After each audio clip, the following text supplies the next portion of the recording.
कि गाजियाबाद में अपनी भांजी के साथ छेड़छाड़ का विरोध कर रहे हमारे एक पत्रकार साथी विक्रम जोशी की निर्मम हत्या ने पूरे उत्तर प्रदेश में गुंडा राज का चेहरा बेनकाब कर दिया है। जब दिल्ली के राष्ट्रीय राजधानी दिल्ली एनसीआर के साथ उत्तर प्रदेश के गाजियाबाद में ये हालात हैं, तो अंदाजा लगा सकते हैं कि यूपी की आदित्यनाथ सरकार में गुंडा राज और जंगल राज किस प्रकार से सर चढ़कर बोल रहा है। दिवंगत पत्रकार हमारे साथी विक्रम जोशी के परिजनों के साथ तो मैं अपनी संवेदनाएं व्यक्त करता हूं, पर क्या यह नहीं दर्शाता कि उत्तर प्रदेश, जहां से प्रधानमंत्री खुद सांसद हैं और जहां राम राज्य की स्थापना करने का वादा कर आदित्यनाथ सत्ता में आए थे, राम राज्य तो दूर, प्रदेश में व्यापक गुंडा राज भाजपाइयों ने पैदा कर दिया है। साफ है कि उत्तर प्रदेश में कानून व्यवस्था और कानून के शासन नाम की कोई चीज बची नहीं है और कानून व्यवस्था और सरकार का पूरी तरह से दिवाला निकल चुका है। उत्तर प्रदेश की यह घटना और ज्यादा दुर्दांत है। 16 जुलाई 2020 को हमारे दिवंगत पत्रकार साथी विक्रम जोशी की 17 साल की भांजी, उसके साथ छेड़छाड़ रवि नाम का एक गुंडा करता है और उस बिटिया के भाई को सरेआम विजयनगर गाजियाबाद में पीटता है। विक्रम जोशी एक पत्रकार होने के नाते उत्तर प्रदेश की पुलिस के पास मुकदमा दर्ज करवाने जाता है, पर आदित्यनाथ सरकार और उनकी पुलिस मुकदमा दर्ज नहीं करती। रवि, छोटू और अन्य बदमाश फिर घात लगाए बैठे रहते हैं और जब विक्रम जोशी अपनी बहन के घर माता नगर गाजियाबाद में 20 जुलाई को जाता है, तो ये गुंडे 8 बजे साय को घर पर हमला बोलते हैं, शीशियां फेंकते हैं। विक्रम जोशी फिर पुलिस को फोन करता है, एसएचओ को फोन करता है, एसएचओ आने से इनकार कर देता है और जैसे ही विक्रम जोशी घर से बाहर जाता है दोनों बच्चियों के साथ, तो उसकी 11:30 बजे नृशंस हत्या की जाती है। उसकी छोटी सी अबोध बिटिया अपने बाप को जगा जगा कर कह रही है कि पापा उठ जाइए, पापा उठ जाइए और हमें घर लेकर जाइए, परंतु विक्रम जोशी दोबारा कभी आंख नहीं खोलते। आदित्यनाथ जी, क्या आपकी भी कभी आंख खुलेगी?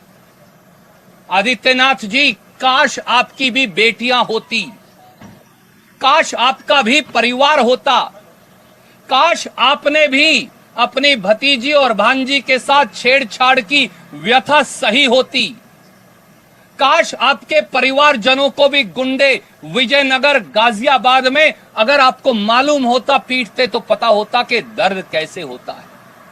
परिवारजनों का खोने का दर्द क्या होता है, क्या मुख्यमंत्री आदित्यनाथ जी समझते हैं? और उत्तर प्रदेश में तो साथियों पत्रकार होना पाप हो गया। पत्रकारिता उत्तर प्रदेश में पाप हो गई है, अपराध हो गई है। याद करिए 29 अक्टूबर 2019 को लखीमपुर में इसी प्रकार से रमेश मिश्रा नाम के पत्रकार की दिन दहाड़े हत्या कर दी गई।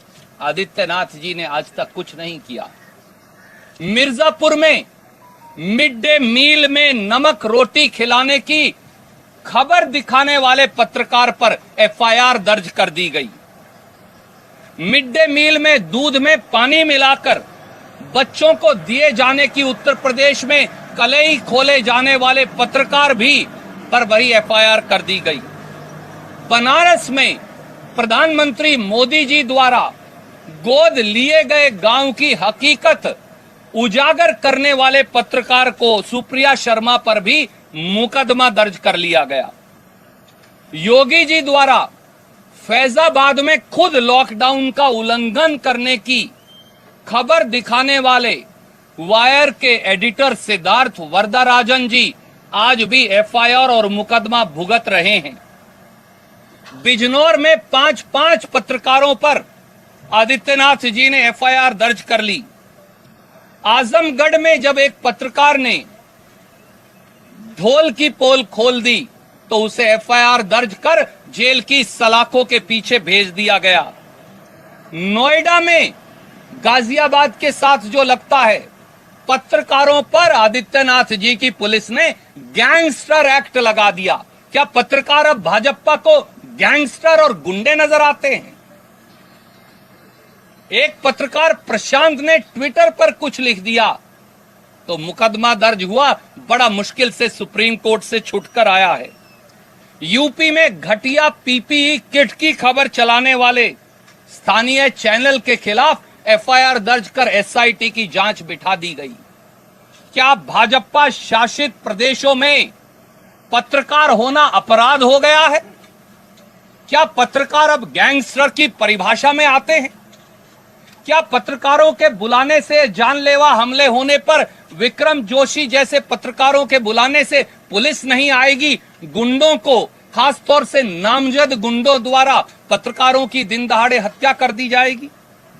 और यही नहीं, उत्तर प्रदेश के जो हालात हैं वो बहुत दयनीय हैं और कुछ उदाहरण जरूरी हैं। वो बात जो मैं कहने वाला हूं उसके लिए 28 अक्टूबर 2018 को आगरा की अदालत में यूपी बार काउंसिल अध्यक्ष दरवेश यादव जी की हत्या कर दी जाती है। कहां है यूपी का शासन और प्रशासन?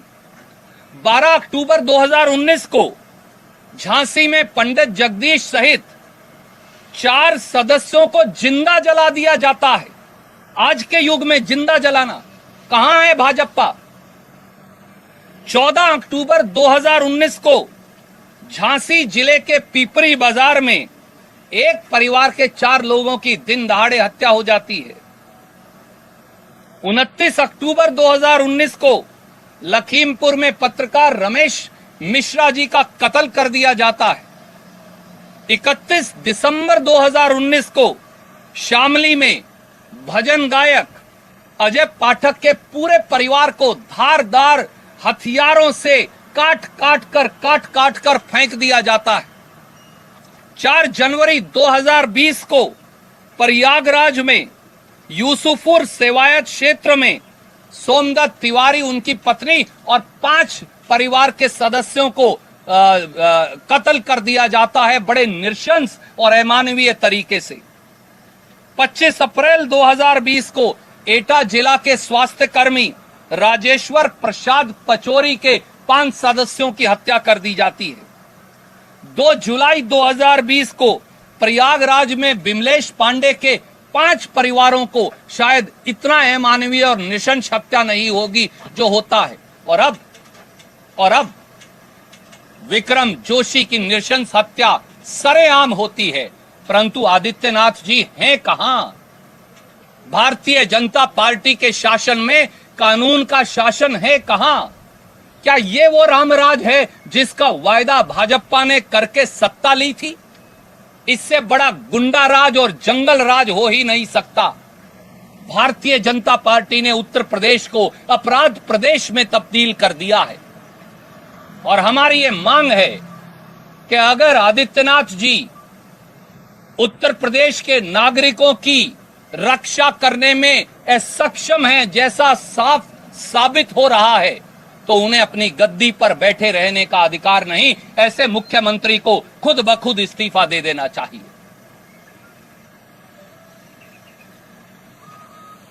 आदरणीय साथियों, एक और विषय है जो राजस्थान से जुड़ा है, जिसको लेकर मैं आपके बीच में उपस्थित हूं।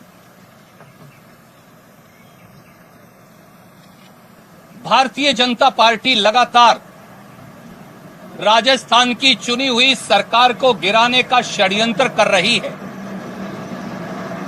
दिल्ली की सत्ता में बैठे हुक्मरान, दिल्ली की गद्दी पर बैठे हुक्मरान इतने निरंकुश हो गए हैं, इतने अहंकारी हो गए हैं, इतने स्वयंभू हो गए हैं कि उनका मानना है कि दिल्ली की सत्ता पर बैठे बादशाह जब चाहें, जिसे चाहें, जिस सरकार को चाहें, जिस जनमत को चाहें, अपने पांव तले रौंद सकते हैं।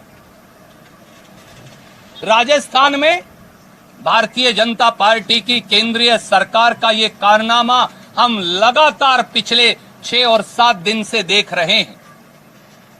जब मोदी जी और उनकी सरकार के सारे हथकंडे फेल हो गए, जब मोदी सरकार जनमत को अपहरण करने में नाकामयाब हो गई, राजस्थान की 8 करोड़ बहादुर जनता और राजस्थान के विधायकों ने यह निर्णय कर लिया कि वो भारतीय जनता पार्टी के षड्यंत्र में उलझने वाले नहीं, तो आज एक बौखलाई हुई केंद्रीय भाजपा सरकार और प्रधानमंत्री श्री नरेंद्र मोदी जी ने मुख्यमंत्री जी के बड़े भाई श्री अग्रसेन गहलोत के घर आज सुबह से ही ईडी भेजकर छापेमारी शुरू कर रखी है।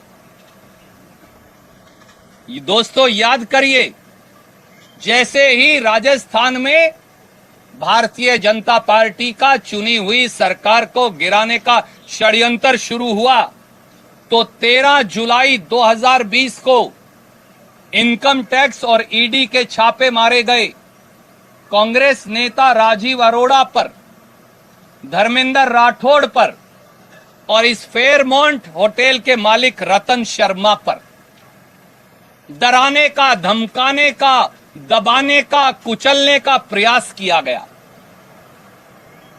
जब उन्हें लगा वो इस षड्यंत्र में कामयाब नहीं होंगे, क्योंकि उन्होंने राजस्थान की अस्मत को चुनौती दी है, राजस्थान के स्वाभिमान को चुनौती दी है, प्रजातंत्र को चुनौती दी है, जनमत को चुनौती दी है, तो फिर उन्होंने 20 और 21 जुलाई 2020 को इनकम टैक्स और ईडी के बाद सीबीआई भेज दी।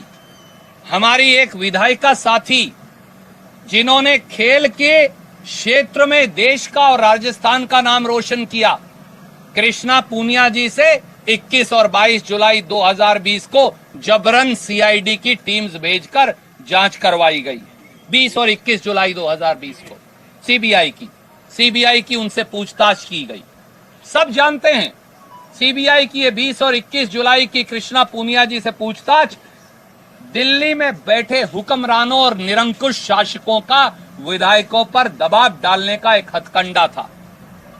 इसके बाद कल 21 जुलाई 2020 को सीबीआई मुख्यमंत्री श्री अशोक गहलोत के ओएसडी श्री देवाराम को पूछताछ के लिए बुलाती है। जब इन सारे हथकंडों में फेल हो गए, तो फिर आज 22 जुलाई को श्री अग्रसेन गहलोत, जिनका कसूर केवल इतना है कि वो मुख्यमंत्री श्री अशोक गहलोत के बड़े भाई हैं, ना वो राजनीति में है, ना उनका राजनीति से कोई सरोकार, आज उनके घर पर सुबह से केंद्रीय सशस्त्र बल लगाकर ईडी की रेड कर रहे हैं। सीआरपीएफ और बीएसएफ को वो साथ लेकर आए। आदरणीय नरेंद्र मोदी जी, आपने इस देश में रेड राज पैदा किया हुआ है। आपके रेड राज से राजस्थान डरने वाला नहीं। आपके रेड राज से राजस्थान की 8 करोड़ जनता घबराने वाली नहीं। आपके रेड राज से आपकी ईडी, आपके इनकम टैक्स, आपकी सीबीआई, जो भाजपा के अग्रिम संगठन हैं, जब सब कुछ फेल हो जाता है, जब पार्टी फेल हो जाती है, जब भाजपा का नेतृत्व फेल हो जाता है, तो ईडी, सीबीआई और इनकम टैक्स आगे आ जाते हैं। राजस्थान के मुख्यमंत्री अशोक गहलोत, राजस्थान के बहादुर विधायक डरने वाले नहीं।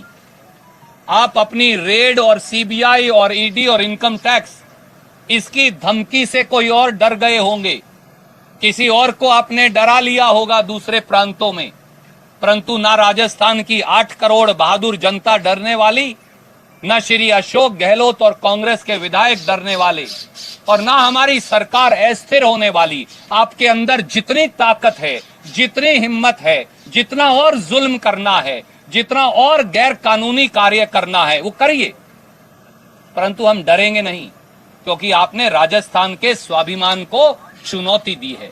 और राजस्थान ने स्वाभिमान की रक्षा के लिए, देश की रक्षा के लिए पहले भी और आज भी और आगे भी सदैव कुर्बानी दी है। प्रजातंत्र की रक्षा के लिए हम अपने मार्ग पर अटल खड़े रहेंगे, घबराने वाले नहीं। कोई प्रश्न आप पूछना चाहें?